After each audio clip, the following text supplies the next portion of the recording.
लोगों को करना पड़ता है वो हार्ट के रिलेटेड हैं, वो दिल की बीमारियां हैं, वो कार्डियक इश्यूज हैं।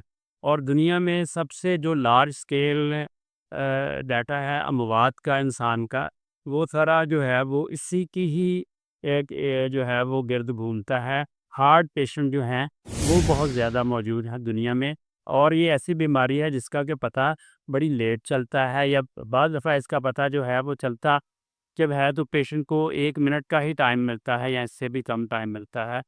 तो इस बात को मद्देनज़र रखते हुए बड़ा ज़रूरी है कि जब आप लाखों, करोड़ों और अरबों लोगों का पेशेंट का जो है वो डाटा एक जगह पे इकट्ठा करेंगे और उस डाटे को आप कंपैरिज़न करेंगे, उसको कंपेयर करेंगे, तो आपको इस बात का पता चलेगा कि किन-किन इश्यूज़ की वजह से मेडिकली ये इश्यू जो है वो हुआ है पेशेंट को।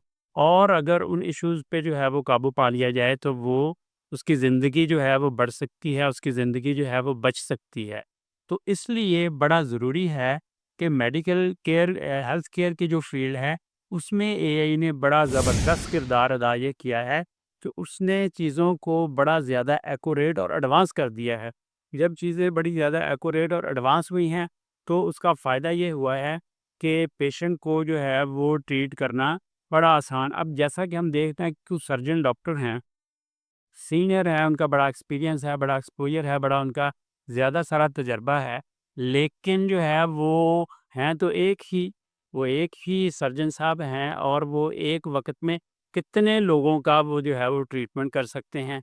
और वो बड़े महँगे सर्जन भी हैं होंगे यकीनन। उनके पास टाइम भी बड़ा कम होता होगा और वो थोड़े एक जो है इंसान की ह्यूमन कैपेसिटी है, वो कितने लोगों को जो है वो डील कर सकता है एक टाइम में, कितने पेशेंट को जो है वो डील कर सकता है एक टाइम में। इस चीज़ को जो है वो बड़ा ज़्यादा बेहतर किया है, आसान किया है एआई ने। उसने कहा है कि जी आप जो है वो सर्जन का जो है वो रोबोटिक